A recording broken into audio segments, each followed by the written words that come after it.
I used to believe silence was the price of peace. That if I smiled just enough, cooked just right, and stayed out of the way, everything would be fine. That's what they taught me, my mother, with her sharp voice hidden under sweet words, and Marcus, my husband, with his polite control disguised as love out to the world. We looked perfect. A nice suburban home, a smart little boy, weekend dinners with my family, and a husband who worked long hours to provide. But behind the curtain, I was fading. Not in a tragic, cinematic way, but in the way that happens so quietly. You don't notice until you're no longer sure who you were before. It started with small comments. A raised eyebrow when I laughed too loudly. A passive-aggressive sigh when I forgot something at the grocery store. You should be more grateful, my mother would say. Men like Marcus are rare. I believed her until one night, Marcus came home smelling like hotel soap and unfamiliar perfume. He lied, of course. Said he was working late again. I believed. Almost. But something inside me, something I'd buried long ago, stirred awake. I didn't scream. I didn't cry. I smiled. And that was the moment everything began to change. Asterisk for the next few days. I went back to pretending making breakfast, packing lunches, folding laundry with mechanical precision. But inside I was unraveling. Not with panic or heartbreak, but with clarity. Started noticing things I'd been trained to ignore. Marcus had changed his phone password. He now carried it everywhere, even into the shower. He angled the screen away from me when he texted. When I asked who he was messaging, he'd smile and say, "Just work stuff. You wouldn't understand." I used to nod and accept that answer, but not anymore. Then there was my mother. Linda, she'd always had a strange hold over me, one built on guilt and polished with passive manipulation. When I called her, she asked about Marcus before asking about me or our son Noah. How's Marcus handling that new client project? She said one afternoon. I froze. I hadn't told her anything about a new project. In fact, I didn't even know about one myself. How do you know about that? I asked. Oh, he mentioned it in passing when he dropped Noah off last week. She replied, far too quickly. But Marcus hadn't dropped Noah off at her house in over a month. I ended the call with a fake laugh and told her I'd talk to her later. But my mind was racing. That night, Marcus came home later than usual. I watched him from the kitchen, quietly observing. He didn't see me. He was on his phone, typing furiously, smiling. Then he noticed me watching and instantly stiffened. "Hey, babe," he said. "Just texting one of the guys about the Henderson job. It's been chaos lately, the Henderson job." I asked casually. He blinked. "Yeah, the one I told you about last week." I smiled and nodded. "Oh, right. That one?" But he never told me about it. Later that night, after Marcus fell asleep, I lay in bed staring at the ceiling. Noah slept in the next room, peaceful and unaware. My marriage, my family, my reality, it was all becoming a house of cards. And I could feel the wind picking up the next morning. I drove Noah to school and then sat in my car for over an hour. My fingers trembled as I opened my laptop and searched for a local private investigator. I wasn't sure what I was even looking for. Confirmation? Proof? A reason to finally stop lying to myself? I found one. His name was Daniel Hart, a former cop with a reputation for discretion and results. I called and booked a consultation for the following Monday. I didn't tell anyone.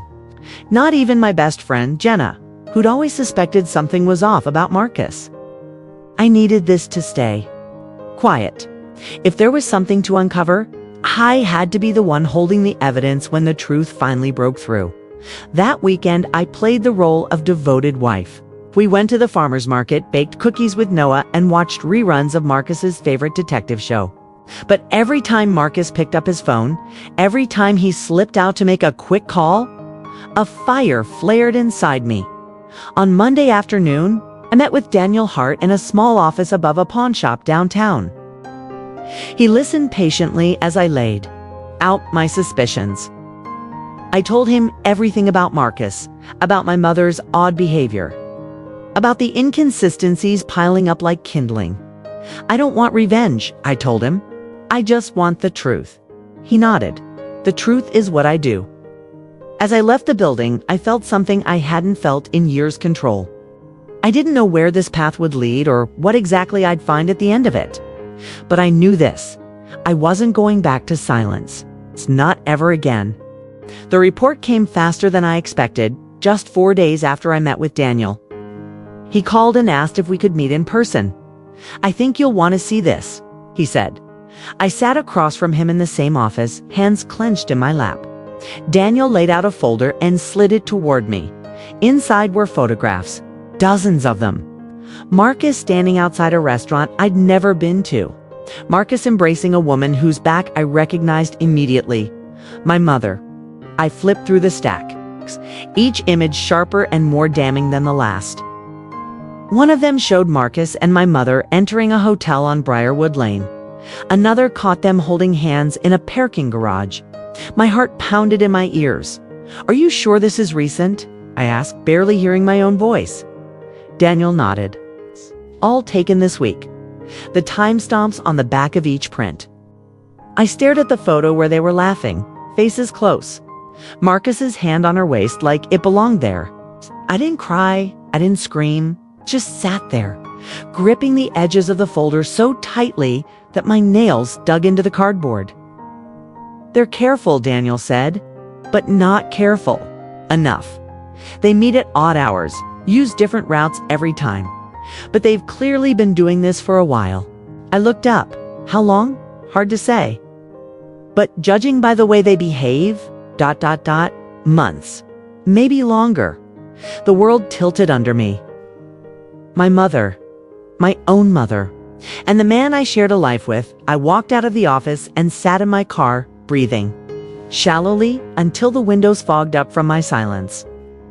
I thought about Noah, about the life I'd been holding together with nothing but stubbornness and hope, and I realized it had all been a performance for their benefit.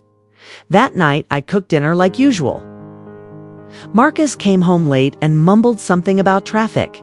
I kissed his cheek and asked how work was. He smiled, relieved, thinking I was still in the dark, but the mask I wore now wasn't the old one. It was sharper, clearer, and far more dangerous. Over the next few days, I dug deeper. I requested copies of our bank statements, pulled up old insurance records, and went through every drawer Marcus kept locked. I was meticulous. If he had a plan, I needed to know what it wasn't. I needed to get ahead of it. What I found disturbed me more than the affair. Marcus had opened a separate bank account in his name. Transfers had been happening for months, small at first, then increasing. Some of the money came directly from our joint savings. Others were disguised as business. Expenses from a company he claimed to freelance for, but the company didn't exist. I called the number listed on the invoices disconnected. He was embezzling from our own finances, bleeding me slowly. Preparing for something. One night after Noah went to bed, I confronted him casually. Do you remember that insurance policy we took out when we bought the house? I asked. He looked up from his phone. Yeah. Why? I think I got a call from the agent. Said there might be a refund or a payout of some kind. Something about an adjustment. His eyes lit up just for a second. He caught himself and shrugged. That'd be nice. I smiled. Yeah, maybe 5 figures nice. That was when I saw it. The glint in his eye, the calculation. He wanted that money, and now I knew exactly how to trap him. Over the next 2 weeks, I built a case. With Daniel's help, I documented everything, every withdrawal, every phone call between him and my mother, every suspicious movement. I even recorded one of their meetings from my car using a directional mic Daniel loaned me. I created a timeline so airtight that no judge could ignore it. Marcus wasn't just a cheater. He was a thief, a liar, and possibly guilty of financial fraud. But still, I waited. I needed one more piece of evidence. One final, undeniable moment. It came on a rainy Thursday night. Marcus told me he was working late at the Peterson remodel, said the drywall shipment got delayed and they needed to catch up before the weekend. But I'd driven past the Peterson property that afternoon. It was fully renovated. A sold sign stood proudly in the front yard, though, so I followed him. I kept a safe distance, heart hammering in my chest. He didn't drive to the remodel site or the office. He went straight to a rundown motel off Highway 43, the same place Daniel had spotted him before, 10 minutes later. My mother pulled in. I didn't need more photos, but I took them anyway. It felt like closing a book I never chose to read. They embraced in the parking lot, kissed under the flickering streetlight, and walked inside. I didn't cry. Instead, I whispered to myself, "Thank you," 'cause now I had everything I needed. Asterisk, I spent the next few days in absolute controls, smiling when I needed to. Kissing Marcus goodnight, helping Noah with homework, playing the good wife. But inside, I was coiled like a spring. Every second that passed brought me closer to the moment I would take it all back: my dignity, my peace, my future. The plan was simple, but it required precision. First, I spoke to a lawyer. I didn't want just a divorce. I wanted full custody, financial restitution, and a restraining order if necessary. I handed over everything: the bank records, photos, audio files. The attorney, Ms. Harding, a steely woman with sharp eyes and no patience for betrayal, raised her eyebrows only once. "When do you want to do this?" she asked. "As soon as I have a witness." She leaned forward. "What kind of witness?" "One of them will crack," I said. That Friday, I invited my mother to lunch, just the two of us. Marcus thought I was meeting a client, and I didn't. Correct him. We met at a quiet Italian restaurant on the edge of town. It was bright and airy, the kind of place she'd usually mock for being pedestrian. But today, she agreed, all smiles and pearl earrings. "You look well, Lena," she said, pouring herself a glass of wine. "Marriage must be treating you better than it did last year." "Maybe," I replied, smiling politely. "Or maybe I just stopped letting things go." She tilted her head, her expression flickering for a moment. "What do you mean?" I pulled out my phone and placed it on the table between us. "You see, I've been thinking a lot about how we talk to each other, about honesty." Froze. "I've been recording our conversations, just to understand things better." Her smile returned, thinner this time. "Why would you need to do that?" "Because," I said, keeping my voice calm, I was starting to wonder if I was imagining things. The distance, the lies, the late night calls, the money disappearing. I leaned forward, and then I realized I wasn't imagining it at all. I was just pretending not to see it. She said nothing. Her wine glass trembled slightly in her hand. "I know about the motel," I said. Her eyes widened.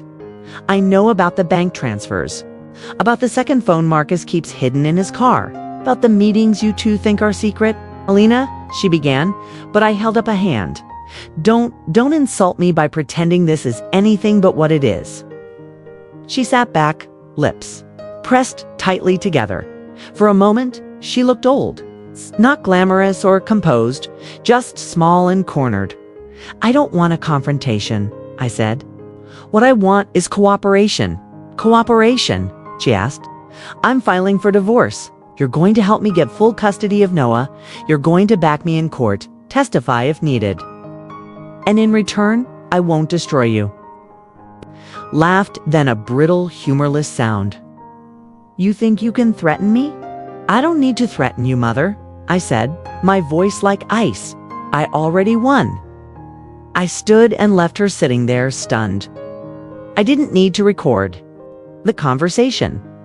She'd said enough with her silence. That evening, Marcus came home late again. I waited until he was showering to open the drawer where he kept his keys. I found the second phone easily. It was password protected, but I didn't need it unlocked. I took it straight to Miss Harding the next morning, along with a notarized summary of the conversation with my mother.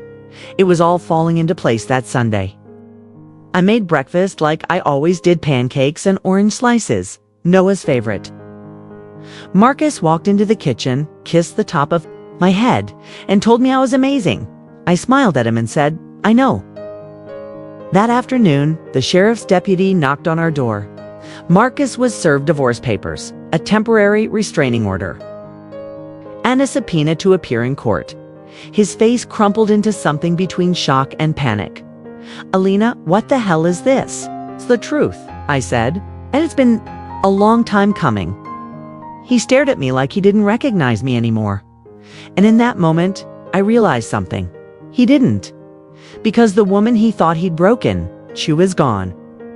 Marcus didn't take it well.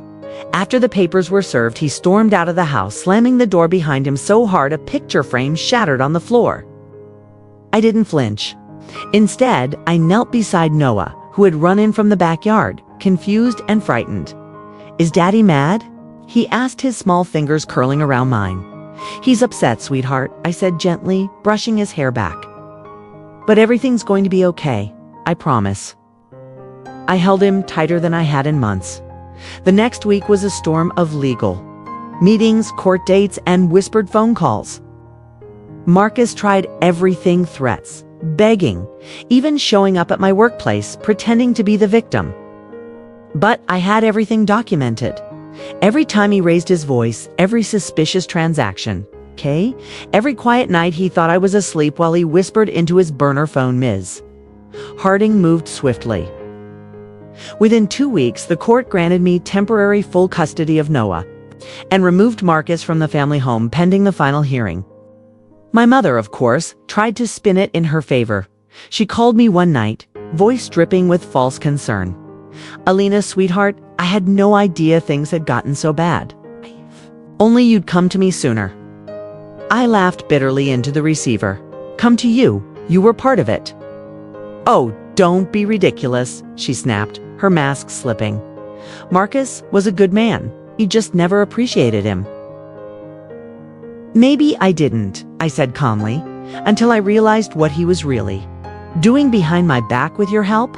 You've always been ungrateful, and you've always needed someone to control," I replied.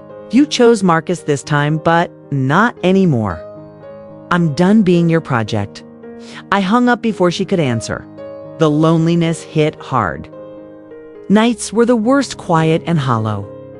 I cried sometimes, not for Marcus, but for the years I'd lost playing a part in someone else's life. For the woman I could have been if I'd been loved without strings. But I didn't let the grief stop me. I poured it into rebuilding. I painted Noah's room with hymn-bright blues and yellows. We picked out new sheets, superhero posters, a desk where he could draw and do homework. I cleaned out my closet, throwing away every frumpy sweater and drab skirt that made me feel invisible. I began to wear the black dress again, the one that hugged my body and reminded me that I existed. Strangely, it was the small victories that kept me going.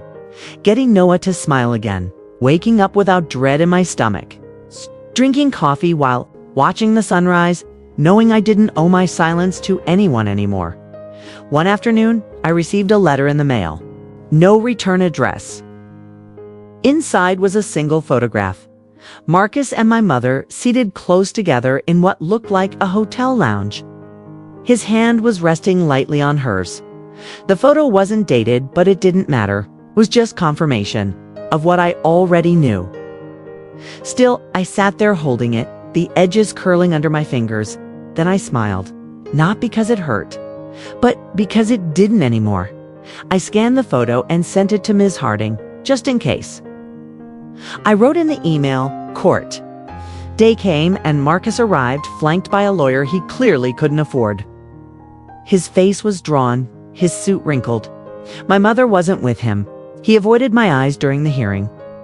But I could feel the rage simmering under his skin. I didn't look away. I told the judge everything calmly, precisely with evidence. The bank statements, the secret phone, the audio recordings, even the silent spaces where I'd once swallowed my instincts just to keep the peace. When it was over, the judge ruled in my favor. Sole custody, no spousal support, limited visitation, supervised. My lawyer told me it was one of the cleanest wins she'd seen as Marcus left the courtroom. He glanced back one last time. There was no apology in his eyes, only disbelief that I'd won, but I had, and for the first time in years, felt free. Asterisk 3 months after the final court ruling. I sat on the back porch of our small house with Noah curled up beside me, his head resting on my shoulder as we watched. The sun dipped behind the treetops. He had just come home from his first sleepover at a friend's house. Clutching a drawing he made of our superhero family, with me in a cape and him smiling by my side. In his picture, there was no Marcus, there was no shadow, just light. That night, as I tucked him into bed, he asked, "Mommy, are we safe now?" I kissed his forehead and said, "Yes, baby, we are. We're more than safe. We're free." But freedom, I'd come to learn, didn't feel like fireworks. It wasn't loud or dramatic. It was quiet, was waking up and knowing you no longer had to pretend, was taking deep breaths without bracing for an argument. It was grocery shopping, without text messages asking where you were. It was silence that healed instead of punished. My mother tried to call a few more times after the ruling. I didn't pick up. I let her voice messages pile up until they were automatically deleted. The last one she left was short and bitter. "You think you've won something, Alina, but life will catch up with you." I deleted it without listening twice. Some days the past crept up like a draft under a locked door. Smell? A song? The way a stranger might speak too harshly to his wife in a store, it would bring the memories back. But now, I face them like I faced everything else, head on. No more shrinking. I joined a local support group for women who had left controlling or abusive relationships. The first time I walked in, I thought I didn't belong there. I wasn't abused, was I? But as I listened to others speak about the manipulation, the gaslighting, the sense of isolation, I realized I had lived in a prison without bars. And I wasn't alone. Telling my story out loud changed something in me. I found strength not just in surviving, but in helping others survive too. I took a job at a women's shelter part-time, helping with paperwork, organizing supplies, reading to the kids. It didn't pay much, but I didn't need it to. It gave me purpose, something real and clean. And maybe that's what I'd been searching for all along. Not revenge, not even closure. Just the quiet dignity of standing in my truth. Marcus eventually moved out of state. His visitation rights remained unused. Whether out of pride or guilt, I didn't know. I stopped caring. The silence he left behind was a gift. As for love, I wasn't in a rush. Some evenings I'd sit at the cafe near the library with a book in one hand and coffee in the other, watching couples pass by, some holding hands, some arguing under their breath. I didn't envy them. I didn't wish for someone to rescue me for the first time. I didn't need rescuing. One afternoon while volunteering at the shelter, a woman about my age arrived with 2 kids and a duffel bag. She looked lost, hollowed out, like someone who had forgotten how to hope. I recognized that look. She couldn't stop apologizing for taking up space. "You don't need to be sorry," I told her softly, touching her hand. "You're safe now, and you deserve to be here." Her eyes welled up. She nodded slowly, like the idea was still sinking in. I remembered how long it took me to believe that sentence the first time I heard it. We're safe now. We deserve to be here. Asterisk, if Elena's story touched your heart, it's because stories like hers are real. Maybe you see pieces of your own life in her pain, her doubts, her quiet suffering behind closed doors. Maybe you've heard similar words. You're overreacting. No one will believe you. You'd be nothing without me. Let us be clear. Control is not love. Betrayal is not your fault. Silence is not strength. If you're in a relationship where you feel small, afraid, or isolated, please know there is help. There is hope. There are people who will believe you, stand by you, and help you rebuild. You don't have to have all the answers. You just have to take one step. Reach out to a friend. Call a helpline. Talk to a counselor. Keep a journal. You meant everything. And when you're ready, because only you will know when that time comes, fight for your freedom. And if you're someone who knows or suspects a loved one might be in a situation like Elena's, please don't look away. Ask, listen, support them without judgment. It might be the lifeline they didn't know they needed. Let's break the silence, one voice at a time. Share this video to help someone else recognize the signs. Subscribe to our channel for more real stories of strength, survival, and redemption. If you or someone you know needs help, reach out to your local domestic violence hotline. You are not alone. Together, we can build a world where stories like Elena's are not hidden, but heard, honored, and healed.